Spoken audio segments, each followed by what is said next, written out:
নমস্কার বন্ধুরা, কাকলি রান্নাঘরের পক্ষ থেকে সবাইকে জানাই অনেক অনেক অভিনন্দন, ভালোবাসা ও শুভেচ্ছা।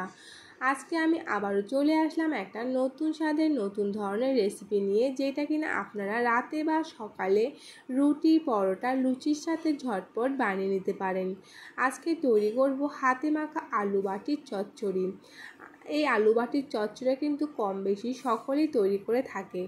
আমি কিভাবে তৈরি করি সেটাই আজকে আপনাদের সাথে শেয়ার করব। তার জন্য সবার প্রথমে এখানে কেটে নিয়েছি দুটো বড় সাইজের আলুটাকে ছোটো ছোটো টুকরো করে কেটে নিয়েছি। আলুটাকে খুব ভালো করে ধুয়ে পরিষ্কার করে নিয়েছি। এখানে আমি একটা নিয়ে নিয়েছি ছোট সাইজের কড়াই। এটা কিন্তু আপনারা যেহেতু বাটির চচ্চড়ি বাটিতেও করতে পারেন, আমার কাছে অ্যালুমিনিয়ামের বাটি নেই বলে আমি এটাকে কড়াইতেই করব। তার মধ্যে সবার প্রথমে দিয়ে দিলাম কেটে রাখা আলু, দিয়ে দিচ্ছি এইখানে মাঝারি সাইজের দুটো পেঁয়াজ কুচি, দিয়ে দিলাম একটা টমেটো কুচি, আর ঝালের জন্য দিয়ে দিলাম 4টে কাঁচা লঙ্কা কুচি।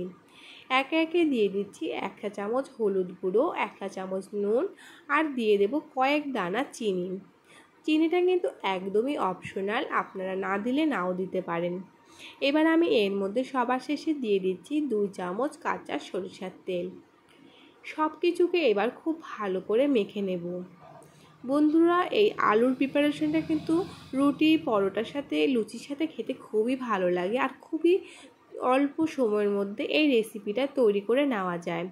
সব কিছু খুব ভালো করে মাখা হয়ে গেলে এখানে দিয়ে দেব পরিমাণ মতন বেশ কিছুটা জল। আলুটা সেদ্ধ হবে সেই বুঝে জলটা ব্যবহার করতে হবে। এখানে বেশি জলের প্রয়োজন নেই, আলুটা সেদ্ধ হয়ে গা মাখা মাখা ঝোল থাকবে সেই বুঝে জলটা ব্যবহার করতে হবে। সব কিছু খুব ভালো করে নেড়ে চেড়ে গ্যাস ওভেনটা জ্বালিয়ে দিলাম। গ্যাস ওভেনটা জ্বালিয়ে এখানে আমি এবার এটাকে 10 থেকে 15 মিনিটের জন্য ঢাকা দিয়ে দেব। 15 মিনিট পর আমি ফেরত এসেছি। ঢাকা খুলে এবার আমি চেক করে নেব যে আলুটা সেদ্ধ হয়েছে কিনা।